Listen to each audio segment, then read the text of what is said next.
அன்பார்ந்த தென்னிந்திய திருச்சபை பிள்ளைகள் யாவருக்கும் என் அன்பின் வாழ்த்துக்கள். பண்டிகை மாதத்திற்குள் நாம் கடந்து வந்திருக்கிறோம். தினம் ஒவ்வொருவருடைய குற்றச்சாட்டுகளையே கேட்டுக்கொண்டிருந்தால் அதில் பெரிய ஆசீர்வாதம் அல்ல. ஆகவே அன்பு தேவனுடைய பிள்ளைகள் என்னோடு கூட தொடர்பு கொண்டு கர்த்தருடைய வார்த்தையை இன்றைய தினம் கொடுங்கள் என்று கேட்டார்கள். ஆகவே இன்றைக்கு ஆண்டுடைய பாதத்தில் ஜெபித்து கேட்ட பொழுது கர்த்தர் உங்களுக்காக எனக்காக கொடுத்த வாக்குத்தத்தங்களை தான் இன்றைக்கு உங்கள் மத்தியில் நான் பேசப் போகிறேன். எரேமியா தீர்க்கதரிசியின் புஸ்தகம் 33ஆம் அதிகாரம் 1ஆம் வசனத்திலிருந்து கடைசி 26 வசனத்துக்குள்ள 7 விதமான வாக்குத்தத்தங்களை யாருக்கு கர்த்தர் கொடுக்கிறார்? எரேமியா காவற்சாலையில் முற்றத்தில் அடைக்கப்பட்டிருக்கும் போது கர்த்தருடைய வார்த்தை 2ஆம் தர அவனுக்கு உண்டாகி, எரேமியா தீர்க்கதரிசி தேவனுக்காக வெகு பக்தி வைராக்கியமாய் வாழ்ந்த ஒரு தீர்க்கதரிசி, உண்மை உத்தமாய் வாழ்ந்த தீர்க்கதரிசி. எரேமியா காலத்தில் அநேக கள்ள தீர்க்கதரிசிகள் எழும்பினார்கள். அப்பொழுது அவர்களை கண்டித்து உணர்த்தக்கூடிய இடத்துல எரேமியா தீர்க்கதரிசி இருந்தார். அந்த தீர்க்கதரிசிக்கு பாருங்க சோதனை. அவர் காவல் சாலையில் முற்றத்திலே அடைக்கப்பட்டிருக்கிறார், சிறை செய்யப்பட்டிருக்கிறார். என் அன்பு தேவனுடைய பிள்ளைகள், நீங்கள் கர்த்தருடைய பிள்ளைகளாய் வாழ நினைக்கும் பொழுது, அதாவது அன்றியும் தேவ பக்தியாய் வாழ வேண்டும் என்று மனதில் நினைத்தாலே அவர்களுக்கு அதிக சோதனைகள் வரும். இன்றைக்கு இந்த உலகம் சாத்தானுடைய கையில் சிக்கி இருக்கிறது. ஆண்டவர் இயேசு சொல்லியிருக்கிறார், என்னை பின்பற்றுகிறவர்கள், என்னை விரும்புகிறவர்கள், என்னை நேசிக்கிறவர்களுக்கு இந்த உலகம் பகைக்கும் என்று சொல்லியிருக்கிறார். இந்த உலகம் நம்மை பகைக்குமாம். அப்போ யார் கர்த்தருக்கு உண்மையாக வாழ வேண்டும், பரிசுத்தமாக வாழ வேண்டும் என்று விரும்புகிறார்களோ அவர்களை இந்த உலகம் பகைக்கும். ஏன் இந்த உலகம் பகைக்கும்? பழைய பாம்பாகிய சாத்தான் தேவனுக்கு விரோதமாய் எழும்பியிருக்கிறான். ஆகவே தேவனால் தெரிந்து கொள்ளப்பட்ட உண்மை உத்தமாய் ஊழியம் செய்கிற தீர்க்கதரிசிகளுக்கு விரோதமாக, ரட்சிக்கப்பட்ட தேவ ஜனங்களுக்கு விரோதமாக தினந்தோறும் கங்கணம் கட்டி கொண்டிருப்பான். இந்த நேரத்தில் ஆண்டவர் அப்படி விட்டு விட்டாரா? அன்றைக்கு எரேமியா தீர்க்கதரிசி சிறைச்சாலையிலே முற்றத்தில் அடைக்கப்பட்டிருக்கிறார். இன்றைக்கு உங்களுடைய வாழ்க்கையில் சிறை என்று சொன்னால் அந்த கைதிகளை கொண்டு அடைக்கக்கூடிய கம்பி என்கிறது மாத்திரம் நினைக்க வேண்டாம். பாவம் என்கிற சிறையில் அநேகர் சிக்கியிருக்கிறார்கள். கடன் என்கிற சிறையில் அநேகர் சிக்கியிருக்கிறார்கள். குடும்பத்தில் சமாதானம் சந்தோஷம் இல்லாத சிறை. அதாவது 4 பிள்ளைகள் இருக்கும், 2 பிள்ளைகள் இருக்கும், திருமணமாகாமலேயே கடந்து சென்று கொண்டிருக்கும். இது ஒரு வகையான சிறை. பாவத்திலிருந்து விழுந்து விழுந்து எழும்பிக் கொண்டே இருப்பார்கள். எப்படியாயில் இந்த பாவத்திலிருந்து ஒரு விடுதலை கிடைக்காதா என்று தவம் இருந்து கொண்டிருப்பார்கள். உபவாசம் இருந்து ஜெபிப்பார்கள், பரிசுத்தாவிலே நிரம்பி ஜெபிப்பார்கள். ஆனால் திரும்ப திரும்ப தவறி தவறி அந்த பாவத்தில் விழுந்து விடுவார்கள். இந்த பாவம் என்கிற சிறை. இப்படிப்பட்ட சிறையில் சிக்கி இருக்கிறவங்களுக்கு ஆண்டவர் இன்றைக்கு விடுதலை கொடுக்க ஆவலோடு இருக்கிறார். அன்று எரேமியா தீர்க்கதரிசிக்கு சொன்ன வார்த்தை இன்றைக்கு உங்களுக்கு நேராக, எனக்கு நேராக அது வருகிறது. நீங்கள் ஆண்டவருக்காக பக்தி வைராக்கியமாய் வாழ நினைக்கும் பொழுது உங்களுக்கு சோதனைகள் வரும், சொந்த சரீரத்தில் பிரச்சனைகள் வரும். வியாதி என்கிற ஒரு சிறை. இன்றைக்கு பாருங்க, நிறைய பேர் மருந்து மாத்திரைகளை ஒரு மாதத்திற்கு 5000, 10,000, 20,000, 40,000 என்று மாதம் மாதம் சாப்பாட்டுக்கு செலவு செய்கிறாரோ இல்லையோ, மாத்திரை மருந்துகளுக்கு செலவு செய்கிறார். இது ஒரு சிறை. வியாதி என்கிற ஒரு சிறை, கடன் என்கிற ஒரு சிறை, பாவம் என்கிற சிறை. குடிக்கக்கூடாது, சிகரெட் பிடிக்கக்கூடாது நினைப்பாங்க, திரும்ப திரும்ப அதில் விழுந்துருவாங்க. ட்ரிங்க்ஸ் பண்ணக்கூடாது என்று நினைப்பாங்க, பொருத்தனை பண்ணுவாங்க, ஆனால் திரும்ப திரும்ப அதில் விழுந்துருவாங்க. விபச்சார வேசித்தனம் பண்ணக்கூடாது என்று மனதில் பொருத்தனையோடு ஜெபிப்பாங்க, ஆனால் திரும்ப திரும்ப அதில் விழுந்துருவாங்க. இப்படிப்பட்ட அடிமைத்தனத்திலிருந்து விடுதலை கொடுப்பதற்காக ஆண்டவர் இன்றைக்கு உங்களோடு கூட பேசிக் கொண்டிருக்கிறார். பரிசுத்த ஆவியானவர் இடைப்பட்டு கொண்டிருக்கிறார். ஆகவே இந்த எரேமியாவுக்கு 7 வாக்குத்தத்தங்களை கொடுத்தார் அல்லவா? அதிலிருந்து அந்த 7 வாக்குத்தத்தங்களை உங்களுக்கும் எனக்கும் இன்றைக்கு உரித்தாக்கிக் கொள்வோம். என்னோடு கூட ஆண்டவர் பல முறை இந்த வசனத்தின் மூலம் பேசி இந்த வார்த்தைகளை நிறைவேற்றி இருக்கிறார் என் வாழ்க்கையில். இந்த தாவீது பாருங்க, தன் இருதயத்திற்கு ஏற்றவன் என்று தேவனால் தெரிந்து கொள்ளப்பட்டான். ஆனால் இந்த தாவீது பத்சேபாளோடு விபச்சாரம் செய்து விட்டான். அவள் ஸ்நானம் பண்ணும்பொழுது பார்த்து இச்சித்து அவளை அழைத்து விபச்சாரம் செய்தான். அந்த விபச்சாரத்தை மறைப்பதற்காக உரியாவை கொலை செய்தான். இப்படிப்பட்ட ஒரு கொடிய பாவங்களை செய்தான். ஆனால் அவளுடைய கண் குருட்டாட்டமாக இருந்தது. தான் இவ்வளோ பெரிய குற்றம் செய்தோம், இவ்வளோ பெரிய பாவத்தை செய்தோம் என்று அவன் மனதிற்குள் என்ன இல்லை, பாவ உணர்வு இல்லாமல் இருந்துச்சு. ஆனால் ஆண்டவர் அவனை நேசித்தபடினால், என் இருதயத்திற்கு ஏற்றவர் என்று சொன்னபடினால் அவனுக்கு அவனை உணர்த்தும்படி ஒரு காரியத்தை செய்தார். அவனுக்கு பிறந்த பிள்ளையை ஆண்டவர் அடித்தார். அவன் எவ்வளவோ போராடி பார்த்தான், எவ்வளவோ ஜெபித்து பார்த்தான், உபவாசம் இருந்து பார்த்தான், கதறி பார்த்தான். ஆனால் ஆண்டவர் அதற்கு செவி கொடுக்கவில்லை. அவனை அடித்தார். அவன் பிறந்த குழந்தையை அடித்தார், கொன்றார். ஆனால் அதோடு விட்டு விட்டாரா? அதற்கு பிறகு அவனை இஸ்ரவேல் தேசத்துக்கே ராஜாவாக வைத்து அருமையாக ஆண்டவர் அவனை நடத்தினார். ஆண்டவர் தாவீதை வைத்து எவ்வளவோ காரியங்களை செய்தார். ஆனால் இந்த தாவீது பாருங்க, பரிசுத்த ஆவியின் அபிஷேகத்தை பெற்றிருந்த பிறகும் நிறைய சோதனைகளை அவன் ஜெயிச்சிட்டான். ஆடு மேய்த்துட்டு இருக்கும்போது ஒரு நாள் கரடி எதிரிட்டு வருகிறது. அந்த கரடியை அவர் தடியால் அடித்து கொன்று விடுகிறார். ஒரு முறை சிங்கம் எதிரிட்டு வருகிறது. ஆட்டு தாடை கிழிப்பது போல அந்த சிங்கத்தின் வாயை கிழித்து ஆட்டையும் தன்னையும் காப்பாற்றி கொண்டான். ஆனால் இந்த பெண் ஸ்நானம் பண்ணுவதை பார்க்கும் பொழுது இச்சித்து அந்த விபச்சார பாவத்திற்குள் விழுந்து விட்டான். அதை மூடி மறைப்பதற்கு அவளுடைய கணவரை கொலை செய்து விட்டான். என் அன்பு தேவனுடைய பிள்ளைகளே, இன்றைக்கு உங்களுடைய வாழ்க்கையில் நீங்கள் தேவனுக்கு விரோதமாய் செய்த பாவங்கள், அக்கிரமங்கள், மீறுதல்கள் எதுவாக இருந்தாலும் இன்றைக்கு அந்த எரேமியாவுக்கு தரிசனமாகி சொன்ன ஆண்டவர் உங்களுக்கு தரிசனமாகி இந்த வார்த்தைகளை பேசிக் கொண்டிருக்கார். எரேமியா 33:3 தான் டெலிஃபோன் நம்பர் என்று நான் அநேக இடங்களில் தேவனுடைய பிள்ளைகளுக்கு நான் சொல்லுவேன். 333 டெலிஃபோன் நம்பர், ஆண்டவரோடு பேசுவதற்கான டெலிஃபோன் நம்பர். அது பாருங்க, என்னை நோக்கி கூப்பிடு, அப்பொழுது நான் உனக்கு உத்தரவு கொடுத்து நீ அறியாததும் உனக்கு எட்டாததுமான பெரிய காரியங்களை உனக்கு அறிவிப்பேன். இதுதான் டெலிஃபோன் நம்பர். ஆண்டவரோடு நீங்கள் பேசுவதற்கான டெலிஃபோன் நம்பர். எந்த ராத்திரி எந்த நேரத்திலும் உங்களுக்கு அது ஞாபகத்தில் இருக்க வேண்டிய எரேமியா 33:3 இதை மனதில் வைத்துக் கொள்ளுங்கள். என்னை நோக்கி கூப்பிடு. எந்த சூழ்நிலையிலும் நீங்கள் ஆண்டவர் நோக்கி கூப்பிட்டால் அவர் உடனடியாக பதில் கொடுப்பார். சிங்க கபில தானியேலை கட்டி போட்டாங்க.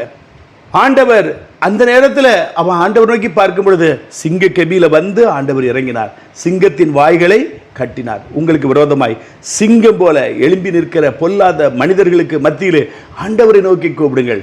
அந்த சிங்கத்தின் வாயை கட்டின தேவன் இந்த உங்கள் சத்துருக்களுடைய வாயை கட்டுவார் நிச்சயமாக. அதே போல ஒவ்வொரு முறையும் நீங்கள் சோதனை வரும் பொழுது, வேதனைகள் வரும் பொழுது, பக்கத்து வீட்டில் போய் கூடலாமா, அந்த பிரதரை போய் கூடலாமா, அந்த அம்மாட்ட போய் உதவி கேட்கலாமா, நீதிமன்றத்துக்கு ஓடலாமா, காவல்துறைக்கு ஓடலாமா என்று நினைப்பதை விட்டுவிட்டு ஆண்டவருடைய சமூகத்தில் முதலாவது ஜெபித்து ஆண்டவர்கிட்ட ஒத்தாசையை கேட்டு பாருங்கள். என்னை நோக்கி கூப்பிடு, அப்பொழுது நான் உத்தரவு கொடுத்து அப்பொழுது நீங்கள் கூப்பிடும் பொழுதுதான் அவர் உத்தரவு கொடுப்பார். நிறைய பேர் சொல்லுவாங்க, அது ஆண்டவருக்கு தெரியாதா? அவருக்கு தான் எல்லாமே தெரியுமே, நான் படுற பாடுகள் பிரச்சனைகள் எல்லாம் அவருக்கு தெரியாம இருக்கிறது. தெரிந்தாலும் ஆண்டவர் உங்களுடைய வாயிலிருந்து புறப்படுகிற விண்ணப்பத்திற்கு ஆவலோடு இருக்கிறார். என்னை நோக்கி கூப்பிடு. ஆண்டவர் சொல்ல, என்னை நோக்கி கூப்பிடுப்பா. உனக்கு பிரச்சனை வருதா, என்னை நோக்கி கூப்பிடு, அப்பொழுது நான் உனக்கு உத்தரவு கொடுப்பேன். என்ன செய்வாரா? நீ அறியாததும் உனக்கு எட்டாததுமான பெரிய காரியங்களை செய்வார். இந்த தாவீது பாருங்க, கரடியை கொல்வது சாதாரண காரியம் கிடையாது, சிங்கத்தை கொல்வது சாதாரண காரியம் கிடையாது, கோலியாத்தை ஒரு கூழாங்கல்னால் வீழ்த்துவது சாதாரண காரியம் கிடையாது. நீ அறியாதது உனக்கு எட்டாததுமான பெரிய காரியங்கள். தாவீது தான் குடும்பத்தில் சின்னவனா இருந்தான். அவன் போருக்கு போய் பழக்கம் இல்லை. அவனுடைய சகோதரர்கள் எல்லாம் போரில் இருக்கிறாங்க. அப்போ இவன் போய் சொல்றான், இஸ்ரவேலின் தேவனை தூஷித்த இவரை நான் எப்படி சும்மா விடுவேன் என்று சொல்லி ஒரு கூழாங்கலை தூக்கிட்டு அவன் போறான், கவுனில் எடுத்துட்டு. இஸ்ரவேல் நிந்தித்த என் தேவனாய் நிந்தித்த உன்னை நான் சும்மா விட மாட்டேன் என்று சொல்லி அந்த கவனை சுழற்றி அடிக்கிறான். ஒரு கூழாங்கல் தான் அவனுடைய நெற்றியில் அடித்து அவன் கீழே விழுகிறான். அவனுடைய பட்டயத்தை எடுத்து உருவி அவனை கொன்று விடுகிறான். இதுதான் நீ அறியாத உனக்கு எட்டாததுமான பெரிய காரியங்களை உனக்கு அறிவிப்பேன். என்னுடைய வாழ்க்கையில் இங்கே எடுத்துக்கிட்டீங்கன்னா நிறைய சம்பவங்களை நான் உங்களுக்கு சொல்லிக்கிட்டே போகலாம். ஆனால் இதில் சுருக்கமாக நான் பேச வேண்டியிருக்கிறது. நிறைய சம்பவங்கள் சொல்லலாம். எனக்கு எட்டாத பெரிய காரியங்களை எல்லாம் கர்த்தர் செய்தார். இன்றைக்கு பாருங்க, தென்னிந்திய திருச்சபையில் நடக்கிற ஊழல்களை குறித்து போராடி கொண்டிருக்கிறேன். 24 திருமணத்திலையும் போராடி கொண்டிருக்கிறேன். எவ்வளவோ பொல்லாத மனிதர்கள் கர்ச்சிக்கிற சிங்கத்தை போல எழும்பி நிற்கிறார்கள். இந்த தாவீதை கொன்று விடலாம் என்று சவுல் எழும்பினது போல அநேக துன்மார்க்கர்கள் ஊழியர்கள் என்று சொல்லி எனக்கு விரோதமாக எழும்பிக் கொண்டிருக்கிறார்கள். அவர்கள் மத்தியிலும் கர்த்தர் என்னை ஜீவனோடு வைத்திருக்கிறார். கொலைவெறி தாக்குதல் தாக்கினார்கள், அதிலேயும் என் தேவன் என்னை பாதுகாத்தார். என் சத்துருக்களை எனக்கு பாதப்பிடிக்கு கீழே கொண்டு வந்தார். யார் யாரெல்லாம் எனக்கு விரோதமாய் எழுப்பினார்களோ அவர்களுக்கு விரோதமாய் தேவன் எழுந்தருளினார். அவரை ஓட ஓட ஒழித்தார். அவர்களை சின்னாப்பினம் ஆக்குவரைக்கும் தேவன் அவரை துரத்தி கொண்டிருக்கிறார். என் தேவனுடைய பிள்ளைகளே, நீங்கள் கர்த்தருடைய பிள்ளை, கர்த்தருக்கு கீழ்ப்படிந்து அவருடைய சத்தியத்தை கை கொண்டிருந்தால் உங்களுக்காக கர்த்தர் யுத்தம் பண்ணுவார். 2வது வாக்குத்தத்தம் பாருங்க, 6வது வசனம். இதோ நான் அவர்களுக்கு சௌக்கியமும் ஆரோக்கியமும் வரப்பண்ணி அவர்களை குணமாக்கி அவர்களுக்கு பரிபூர்ண சமாதானத்தையும் சத்தியத்தையும் வெளிப்படுத்துவேன். எவர்களுக்கு? உங்களுக்கு ஆண்டவர் சொல்கிறார்.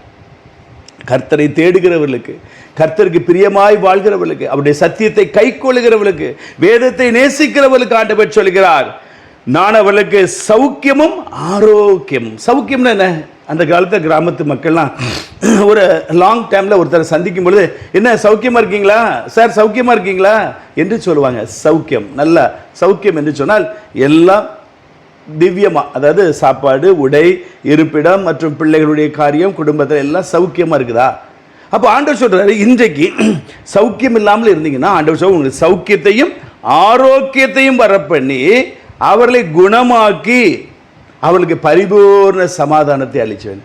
சௌக்கியத்தை கொடுப்பார், ஆரோக்கியத்தை கொடுப்பார், ஒரு பரிபூர்ண சமாதானத்தை கொடுப்பார். ஆரோக்கியம் இல்லாமல் இருக்கிறீங்களா? சரீரத்தில் வியாதியோடு இருக்கிறீங்களா? இருதய பலவீனத்தோடு இருக்கிறீங்களா? லிவரில் பிரச்சனையோடு இருக்கிறீங்களா? சிறுநீரகத்தில் பிரச்சனையோடு இருக்கிறீங்களா? சுகர் ஹை ப்ரெஷரில் பிரச்சனையோடு இருக்கிறீங்களா? கைகால் மூட்டுகள் வலியோடு வேதனையோடு பக்கவாதத்தினால் பாதிக்கப்பட்டு இருக்கிறீங்களா? கட்டில் கிடையா இருக்கிறீங்களா? ஆண்டவர் உங்களுக்கு பார்த்து சொல்கிறார், உனக்கு சௌக்கியமும் ஆரோக்கியத்தையும் வரப்பண்ணுவேன். ஆண்டவருக்காக நீங்கள் வெகு பக்தி வைராக்கியமாக இருந்தபடினால் கர்த்தர் இன்றைக்கு உங்களுக்கு சொல்கிறார், உனக்கு சௌக்கியமும் ஆரோக்கியம் வரப்பண்ணி உனக்கு பரிபூர்ண சமாதானத்தை. சமாதானம் என்றாலே ஒரு பெரிய சந்தோஷம். அதில் ஆண்டவர் சொல்ல பாருங்க, பரிபூர்ண சமாதானத்தை உனக்கு அருளி செய்வேன். இன்று இந்த பண்டிகை மாதத்தில் ஆண்டவர் உங்களுக்கு, எனக்கு அவர் சொல்கிறார், உனக்கு பரிபூர்ண சமாதானத்தை அருளி செய்வேன். ஹல்லேலூயா. ஆண்டவரை நம்புகிற பிள்ளைகளுக்கு இதுதான் வாக்குத்தத்தம். இந்த வார்த்தை தான் ஆம் என்றும் ஆமென் என்றும் உங்கள் வாழ்க்கையில் செயல்பட ஆரம்பிக்கும்.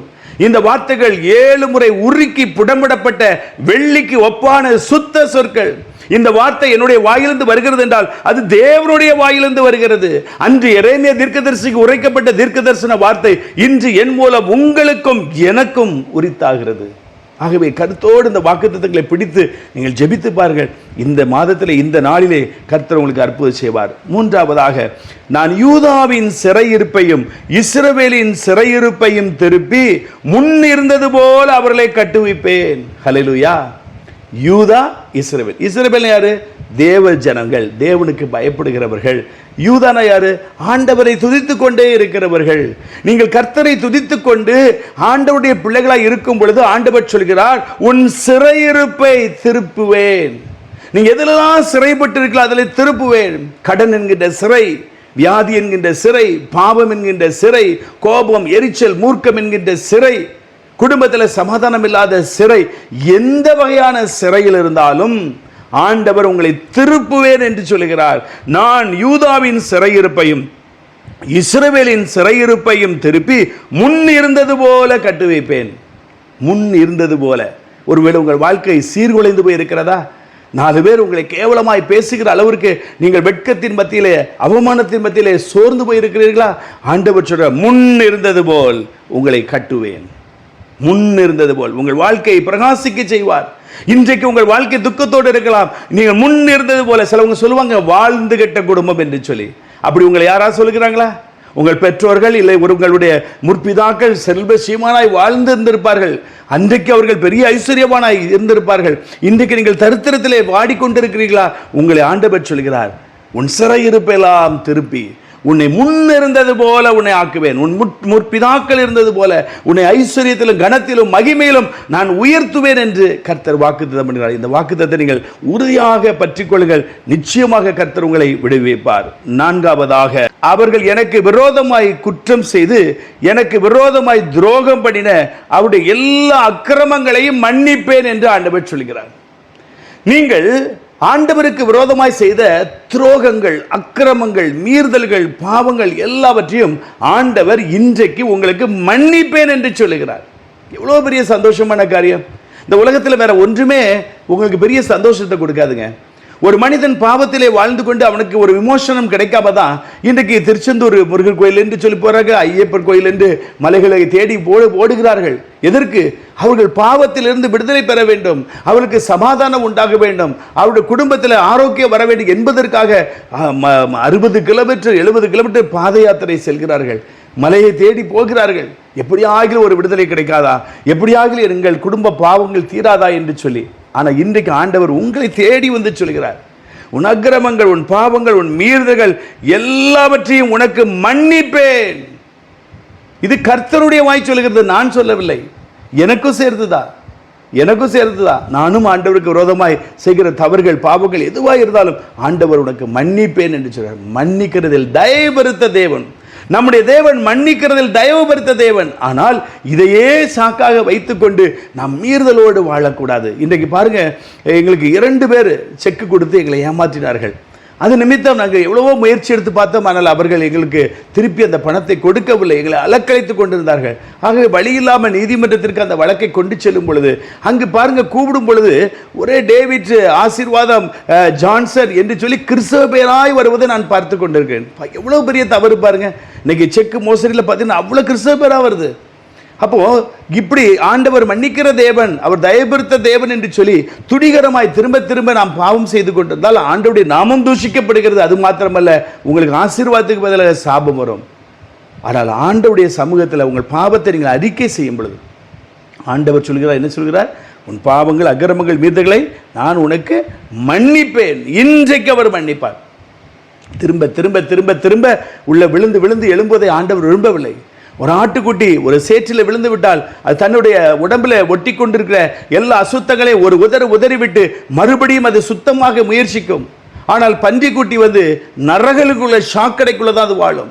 நீங்க எடுத்து கழுவி கொண்டு நீங்க ஒரு மாடி வீட்டில் கொண்டு வைத்தாலும் அது திரும்ப எப்படியாவது உள்ள ஓடி போய் சாக்கடைக்குள்ள போய் படுப்பதுதான் விரும்பும். நீங்கள் பன்றிக்குட்டியா, நீங்கள் ஆட்டுக்குட்டியா என்பதை நீங்கள் யோசித்து பாருங்கள். அடிக்கடி அந்த செய்த தவறிலே செய்யாதபடி ஆண்டவருடைய சமூகத்தில் கெஞ்சி மன்றாடுங்க. இன்றைக்கு ஆண்டவர் உங்கள் பாவங்களை மன்னிப்பேன், அக்கிரமங்களை மன்னிப்பேன் என்று கர்த்தர் வாக்குத்தத்தம்படி.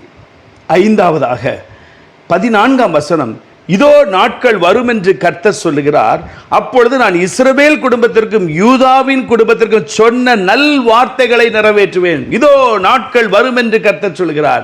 ஒவ்வொன்றிற்கும் ஒரு காலம், சமயம், நேரத்தை கர்த்தர் வைத்திருக்கிறார். அளவு ஒரு காலம் என்றால் நகைக்க ஒரு காலம், பகைக்க ஒரு காலம் என்றால் தழுவிக்கொள்ள ஒரு காலம். ஆகவே 17 வகையான காலங்களை குறித்து வேதத்தில் சொல்லப்பட்டிருக்கிறது. பிரசங்கி புஸ்தகம் 3ஆம் அதிகாரத்தை வாசித்து பார்த்தீங்கன்னா 17 விதமான காலங்கள். நட ஒரு காலம், நட்டதை பிடுங்க ஒரு காலம், தைக்க ஒரு காலம், தைத்ததை கிழிக்க ஒரு காலம், இப்படியே ஒரு காலங்கள். இன்றைக்கு உங்களுடைய வாழ்க்கையில் எந்த பிரச்சனையாக இருந்தாலும் அந்த கால சூழ்நிலைகளை ஆண்டவர் மாற்றி போடுவார். ஆண்டவர் சொல்கிறார், யூதாவின் குடும்பத்துக்கு நான் சொன்ன நல் வார்த்தை நிறைவேற்றுவேன். இன்றைக்கு அவர் நிறைவேற்றுவார்.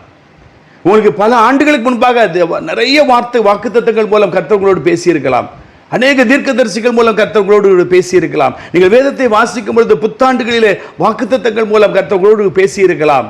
அது நிறைவேறாமல் இன்னும் காலதாமதத்தோடு இருக்கலாம். இன்றைக்கு கர்த்தருடைய வாய் இதை சொல்லுகிறது, இதோ நாட்கள் வரும் என்று கர்த்தர் சொல்கிறார். இன்றைக்கு தான் இந்த நாள், இன்றே ரட்சணிய நாள். இன்றைக்கு கர்த்தர் உங்களை தலை தூக்கி நிறுத்த போகிறார். இன்றைக்கு நீங்கள் வெட்கப்பட்ட இடத்தில் நீங்கள் தலை நிமிர்ந்து நிற்க போகிறீர்கள். யாரெல்லாம் உங்களை இந்த மனுஷன் விளங்காதவன், இந்த மனுஷன் வெறும் சாபத்தீடானவன் என்று சொன்னார்களோ அவர்களே ஆச்சரியப்படத்தக்கவாறு ஆண்டவர் உங்களுடைய வாழ்க்கையை நட்சத்திரத்தை போல பிரகாசிக்க பண்ணுவார். விழுந்த இடத்துல எழுப்புவீங்க. எந்த தெருவில் விழுந்தீங்களோ அதே இடத்துல நிமிர்ந்து நிற்பீங்க. யாரெல்லாம் உங்களை தூற்றி திரிந்து உங்களை பற்றி பகைத்து பேசினார்களோ அவர்கள் உங்களை தேடி வருவார்கள். இதுதான் கர்த்தர் செய்கிற காரியம். இதோ நாட்கள் வரும் என்று கர்த்தர் சொல்கிறார், அப்பொழுது நான் இஸ்ரவேல் குடும்பத்திற்கும் யூதாவின் குடும்பத்திற்கும் சொன்ன நல் வார்த்தைகளை நிறைவேற்றேன். உங்களுக்கு சொன்ன நல் வார்த்தைகளை நிறைவேற்றுவார். இன்றைக்கு சொல்லிக் கொண்டிருக்கிற இந்த நல் வார்த்தைகளை உங்கள் வாழ்க்கையில் நிறைவேற்றுவார். கண்ணீரோடு வேதனையோடு இந்த செய்தியை கேட்டுக்கொண்டிருக்கிறீர்களா?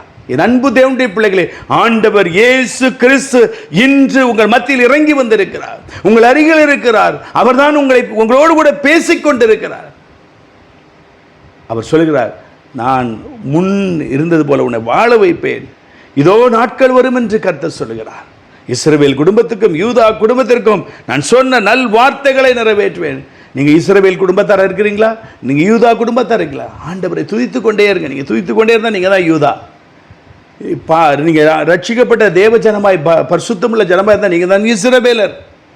நீங்கள் ரட்சிக்கப்பட்டவங்களா இருக்கணும், இன்னொரு பக்கம் துதிக்கிறவங்களா இருக்கணும். இப்படிப்பட்டவங்களுக்கு ஆண்டவர் சொல்றார், நல் வார்த்தைகளை நான் நிறைவேற்றுவேன். 6வது பாருங்க, 22வது வசனம், வானத்து நட்சத்திரங்கள் எண்ணப்படாததும் கடற்கரை மணல் அளக்கப்படாததுமாய் இருக்கிறது போல நான் என் தாசனாகிய தாவீதின் சந்ததியும் எனக்கு ஊழியம் செய்கிற லேவியரையும் வர்த்திக்க பண்ணுவேன் என்று கர்த்தர் சொல்லுகிறார். அடுத்து ஒரு அருமையான ஒரு வாக்குத்தத்தம், உங்களை வர்த்திக்க பண்ணுவேன், பெருக பண்ணுவேன், உங்களை செழிப்படைய செய்வேன், அநேக ஜாதிகளுக்கு கடன் கொடுக்கும்படி உங்களை ஆசீர்வதிப்பேன்.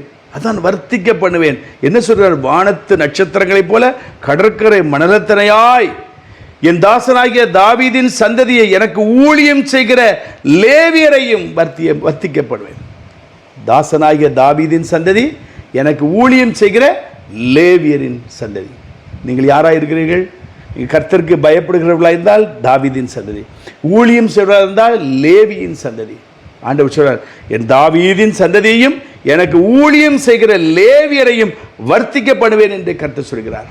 எல்லாவற்றிலும் உங்களை வர்த்திக்க பண்ணுவார், மல்டிப்ளை பண்ணுவார், பெருக பண்ணுவார். நீங்கள் கையிட்டு செய்கிற காரியங்கள் எல்லாவற்றிலையும் ஆசீர்வாதத்தை அருளி செய்வார். இது கர்த்தருடைய வார்த்தை, தீர்க்க தரிசன வார்த்தை. எரேமியாவுக்கு ஆண்டவர் தரிசனமாகி, கர்த்தருடைய தூதன் தரிசனமாகி சொன்ன வார்த்தை. அவர் எரேமியாவுக்கு மாத்திரம் தேவன் அல்ல, உங்களுக்கும் எனக்கும் தேவனாயிருக்கிறார். அவர் சொன்னால் சொன்னதுதான், அவர் சொன்னால் சொன்னதுதான். இன்றைக்கு இந்த வாக்குத்தத்தத்தை கர்த்தர் உங்கள் வாழ்க்கையை நிறைவேற்றுகிறார். உங்களை வர்த்திக்க பண்ணுவேன். எவ்வளோ ஒரு சந்தோஷமான காரியம். இன்னைக்கு பாருங்க, நிறைய பேர் 50,000 கொடுத்தா 6 மாசத்துல 1 லட்சம் தரேன், 1 லட்சம் கொடுத்தா 6 மாசத்துல 2 லட்சம் தரேன், 1 கோடி கொடுத்தா 6 மாசத்துல 2 கோடி தரேன். இப்படிலாம் இன்னைக்கு மோசடி ஜனங்கள் எழும்பி இருக்கிறார்கள். எனக்கு தெரிந்த ஒரு பழகிய ஒரு அருமையான ஒரு நண்பர், இந்து சகோதரர்.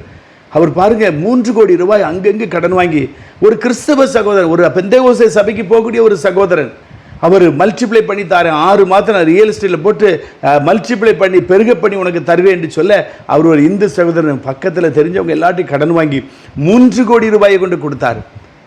அவன் எல்லாரையும் ஏமாற்றி விட்டார். 2300 எஃப்ஐஆர் தமிழ்நாடு முழுக்க. இன்றைக்கு திருநெல்வேலியில் பிரபலமான ஒரு பாஸ்டருடைய சபையில் உள்ளவன். அந்த பாஸ்டர் படத்தை போட்டு தான் எல்லா ஊரெல்லாம் வசூல் பண்ணார், ரியல் எஸ்டேட் என்று சொல்லி, ரெட்டிப்பாக்கி தாரன் என்று சொல்லி. 2350 எஃப்ஐஆர். அந்த குடும்பம் நிர்மூலமானது. அவன் 2 கைகளும் முறிக்கப்பட்டது. இவன் மூலம் அநேகர் தற்கொலை செய்திருக்கிறார்கள், அநேகர் ஹார்ட் அட்டாக் வந்து இறந்திருக்கிறார்கள். ஒரு சகோதரர் எனக்கு தெரியும், சென்னையில்.